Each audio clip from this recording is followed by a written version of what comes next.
Bine ați venit la un episod din InFamous cu Son. Știu că nu, că am zis în episodul trecut că ne întâlnim când cumpăr din nou First Light, doar că am uitat că am...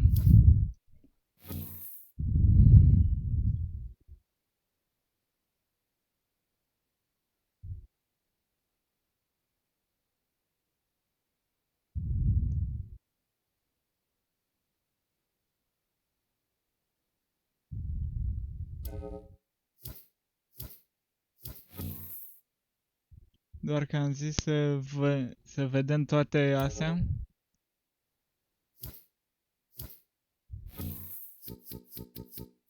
What? Wait, what? What?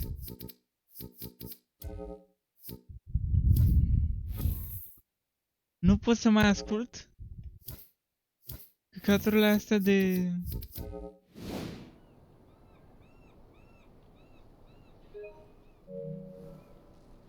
Nu. Nu pot să mai ascult căcaturile alea.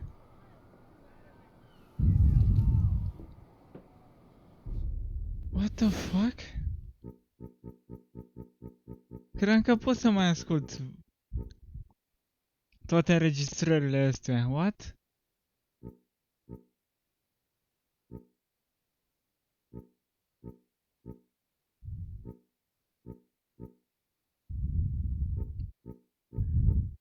What the fuck, man? Apare nu. În fine, atunci o să facem în episodul ăsta, o să facem raid-ul ăsta și apoi o să caut eu pe YouTube toate înregistrările și o să le ascultăm pe toate. Că nici eu nu prea le-am ascultat. Am zis că, bă, pulă mă. Facem noi ceva. Și le auzim. Am făcut pe dracu. De încep să mă enervez. Acum. Că eu credeam că pot să ascult cu ei. De ce nu pot să ascult? Ești nebun la cap? De ce nu pot?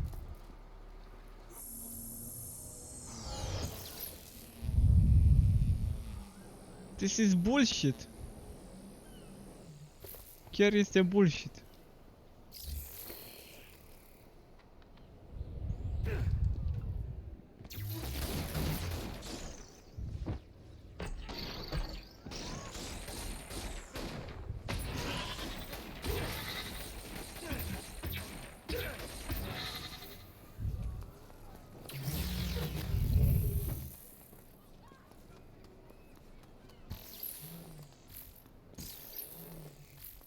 Niciodată nu pot să termin căcaturile astea de drag de lor. Nu știu, s-a băguit jocul, nu știu ce naibii are.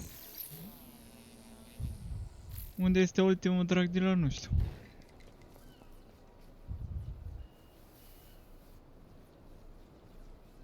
Dar în fine.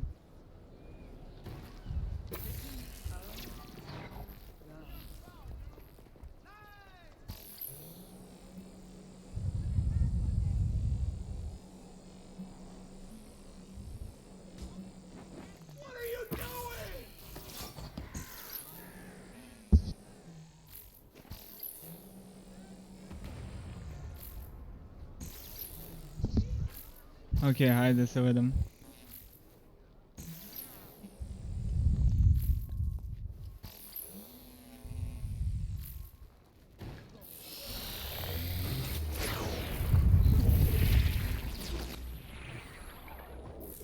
Dai.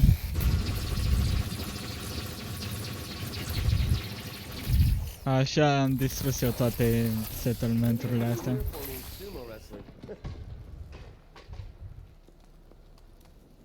Și astea sunt chiar mai ușoare de OP raid-urile.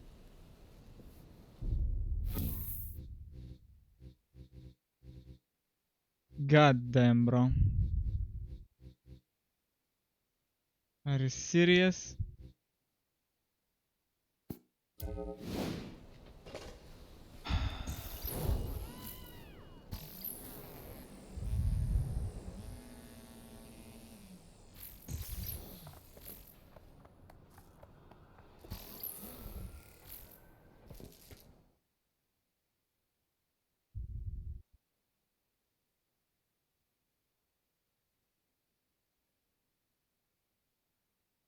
Paramount, da.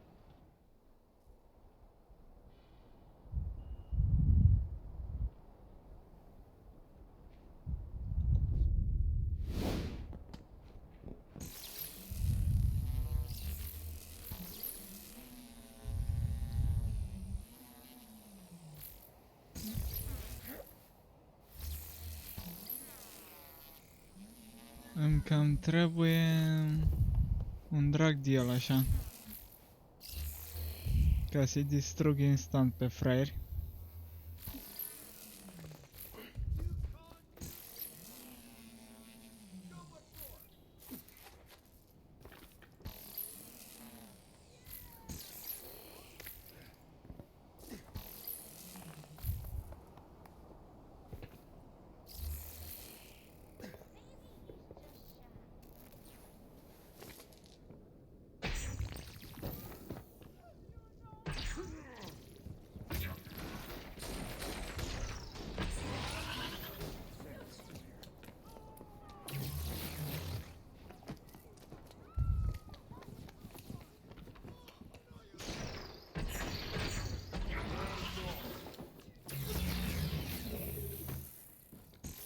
În sfârșit a dat și drag de el bast.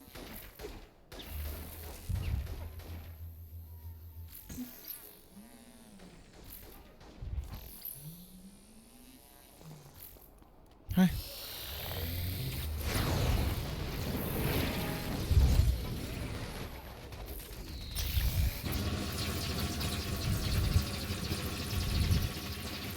Gata!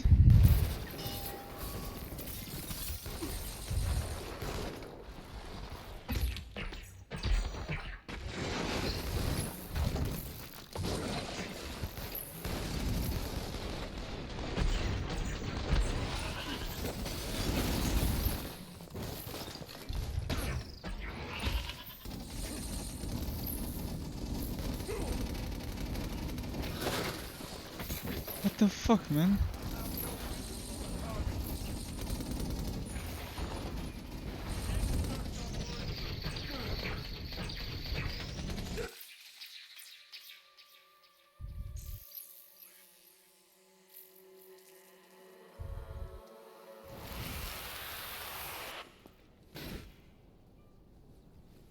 We have reacquired the biomass.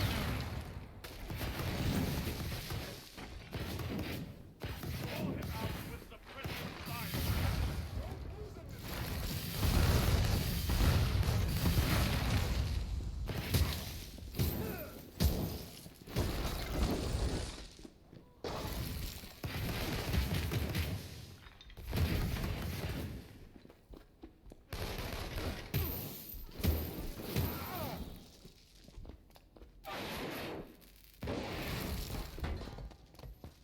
Bun. Acum că am terminat toate raidurile, da?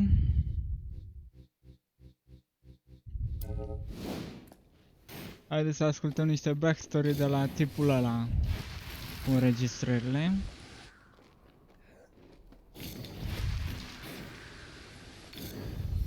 Cu raidurile.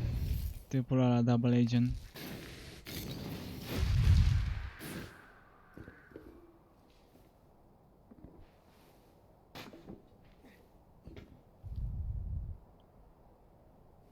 Bine, haide.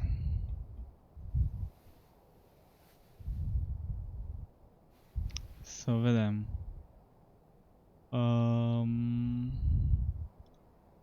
Caut eu acum. O secundă.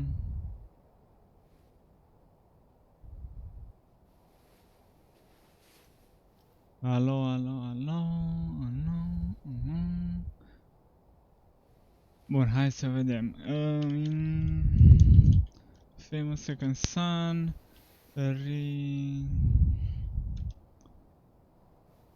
Recordings. Audio logs, da.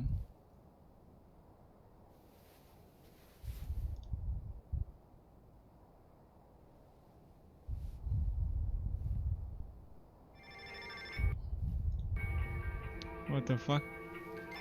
Yeah, who's this? Delson Rowe, you don't know me. You can't replay audio logs like you could in previous InFamous games. So I put them... Ok. Da, ar fi fost ca lumea să-mi zică și mie, da, în fine. Că să le fac gen ultimele și să le auzim într-un singur video.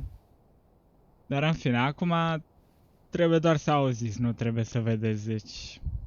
Nu aveți ce să vedeți neapărat. Been watching you.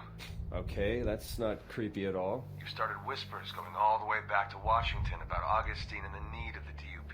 That's great. Vă las să One more auziți. step to making Augustine pay for what she did. Not all of it's great. I want to help you. Uh-huh. Help me do what, exactly? I can help you take down the DUP from the inside. But you have to promise me you won't say anything to anyone. If the information I reveal to you gets out, I'm done. I won't even see the inside of a cell. You are the only one who can expose what Augustine's doing in the conduits. You're the only one I trust to see this through to the Aha, end, deci no asta matter este what. cu Alright. ending-ul bun. I'll play along for now. So what do you need? I pushed a program to your phone. It'll guide you to my reports. Find them, hear my story, and keep fighting. Crap, I gotta go. Augustine is the most powerful conduit I've ever seen. And she's got all the DUP as her loyal lapdogs. The mission has always been to collect bioterrorists and keep the world safe. And she's done it so well that the government says they don't even need the DUP anymore. I gotta tell you, kid, I wouldn't want to be the government right now. Augustine is the DUP. Saying they don't need the DUP is saying they don't need Augustine. That's a bad idea. Worse, it's a powder keg just waiting for a spark. A spark like you. I remember when all this started for me. I was military. They already had my blood on file. I was the only one in my unit who had tested positive for the conduit gene. They offered me a transfer to the Special Affairs Department of the newly formed DUP. I'd be running down bioterrorists and making America a safer place for Ma and Pa. I went for it. Went for all of it. Even when they were driving all the needles into me and pumping me full of God knows what. Even through the headaches and the seizures. I believed the mission. I believe her. Augustine. Augustine's looking for you. And she's looking hard, man. Just the other day we pulled up to a DUP protest and immediately grounded the protesters. That's what we call encasing them in concrete. Augustine said the first person who told her where to find Delson Rowe would go free. And once those concrete daggers dig into your joints, you'll say anything to get them out. Every single one of them swore on their mother's grave that they could lead her right to you. I'm sure it was all lies. Just the same, watch your back. I never would have told him this to his face, but Hank Daughtry was smarter than I ever gave him credit for. The guy had escaped from a couple of jails before we came across him. Plus, he managed to keep his head well in Curtin K, something even the smartest inmates had problems with. The rumor around the water cooler was that he might have been the one who caused the transport accident up in Salmon Bay, the one that let himself and those other two conduits escape. Just think how different your world would be right now if he hadn't been on that transport. Augustine gave me a special detail this morning. It was one of the worst things I've ever had to do. I was to oversee the collection of people who tested positive for the conduit gene. Pull them out of those big yellow suspicion pens you see around the city. I had to pull 20 people out of those cages, kicking and screaming, begging for me to let them go. The woman asked me where I was taking her. I told her she was going to a safe place, where no one would hurt her. Once all this was over, she could come home. I hope this time I was right. We brought in someone from your village today. He was pretty worked over, but still coherent. Nokomish are tough. Augustine told him he had tested positive for the conduit gene, and that he had one chance to join her. He looked at her and just started laughing. She was furious. I've seen her use that "you're a conduit too" tactic before. Works more than you think. Not on your buddy. He just kept laughing until Augustine told him to take him away to Curtin K and forget about him. Just as he was being dragged out of the room, he said, "If Delson finds you, tell him hi from the Akomish. It might surprise you to know that the DUP wasn't always made up of concrete conduits. experimented with a number of abilities. They needed something visually strong, easy to train, and versatile. This proved harder than you might imagine. All of the plant and organic abilities made people uneasy. Wire proved way too hard to control. Paper didn't convey strength and security. Surprisingly, glass was a strong contender, but eventually proved too difficult to master. Augustine's concrete ability more and more became the only obvious choice. She was the poster child of the DUP. It made sense her ability would be the one imbued in all the troops. The crazier this city gets, the more it just proves Augustine was right. Conduits and humans can't live together.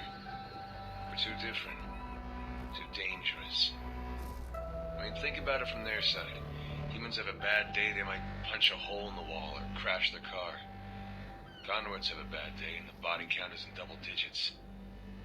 Conduits are in a completely different weight class than humans. I'm not like Augustine. I don't have some grand vision for how all this should play out. But I do know I don't want to live out my golden years terrifying my neighbors, or worse, in a prison camp. I met Fetch Walker on the worst day of her life. I was in the team ordered to bring her skinny ass in. I have no idea how those two dumb junkies managed to stay one step ahead of us for so long. And Fetch had her worst day ever. She had killed her brother with her powers. It was an accident, and when we found her, she was a wreck. The easiest collection my team's ever had. I've put a lot of people in Curtin K, and before that night, I never thought much about what I was sending them. Now it's all I think about. I don't know what that girl needed, but it wasn't a prison. Fetch Walker spent the better part of a year in Curtin K in the corner of her cell, curled up in the fetal position. She might be a badass laser beam throwing conduit now, but back then, no drugs to keep back the demons. A loud voice was more intimidating than her. That was all part of Augustine's plan. Break her down, train her, then break her down again. It was sad as hell. When I saw Fetch's escape on the newsfeed, I had to fight to keep from smiling. There was this girl at Curtin K, Celia. Apparently Augustine had brought her in before there even was a DUP. She was our first prisoner. She'd been kept in this prison for so long she didn't remember what it was like on the outside. When she learned she was going to be transported to a different facility, she didn't take it well. Curtin K had been her whole life. She couldn't handle the thought of leaving it, if you can believe that. The day before transport, she killed herself using her own ability. It was the saddest, most unnatural thing I'd ever seen. When Augustine saw the body, she just stood there.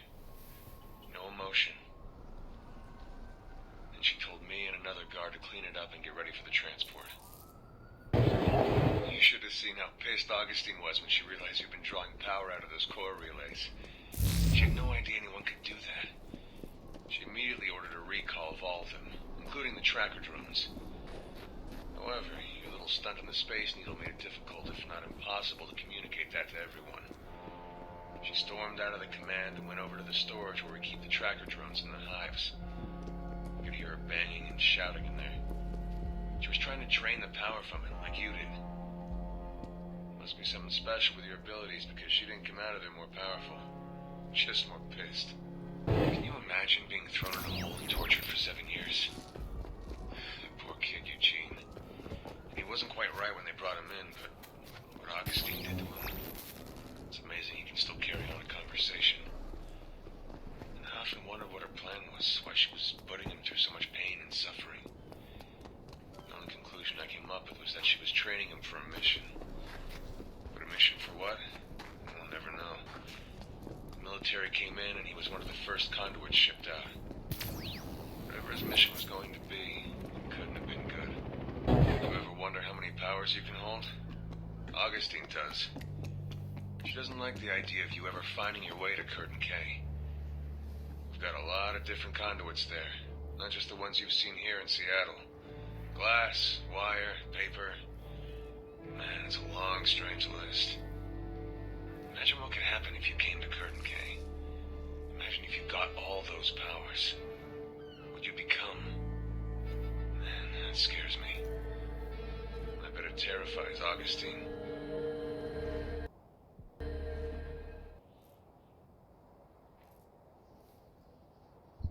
Și da, asta a fost tot. Nu știu cum naibii ajung sus de tot, că parcă am văzut un video, dar nu sunt sigur. În fine, ăsta a fost mai mult gen un epilog, că a fost ceva șmecher, știți? Cu toate audiologurile astea. Și pune o perspectivă asupra jocului, mai ales că asupra DLC-ului ăsta cu Paper, pentru că tipa aia mică, era cu Augustin, a fost primul prizonier. Tipa aia este Paper, antagonistul din DLC-ul cu Paper, de am văzut noi acum la final. Și aparent, ăsta zice că s-a sinucis, dar aparent a supraviețuit cumva, nu știu. Și acum am făcut-o eu mai malefică ceva. Și da, nu n-a continuat povestea nici cum de acolo, deci pulă mă. Nu știu ce să zic, o să mă uit acum repede să văd dacă pot să mai ajung pe Space Needle și dacă nu, atunci încheiem episodul și aia a fost. Deci da, revin imediat. Ok, am revenit, aparent cu Concrete Powers, mă gândeam că o să fie ceva de genul.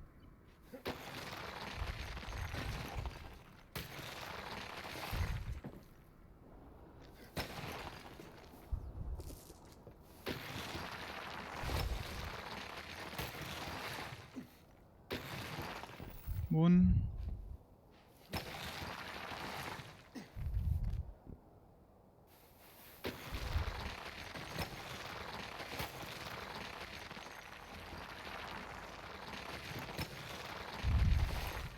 No!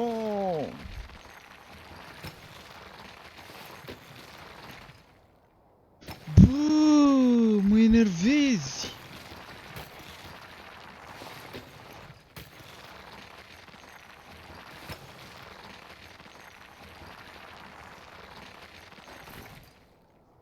Așa.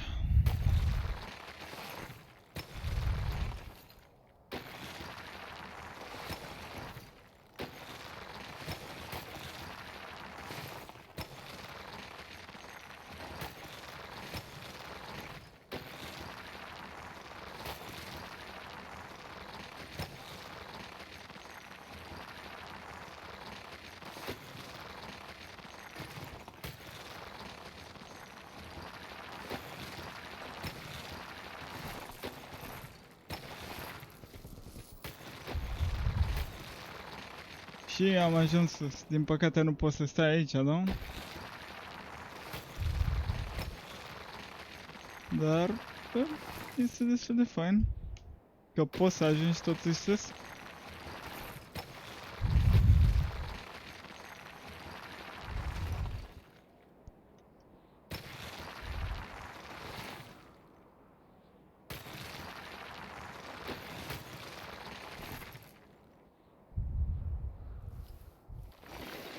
Deci da.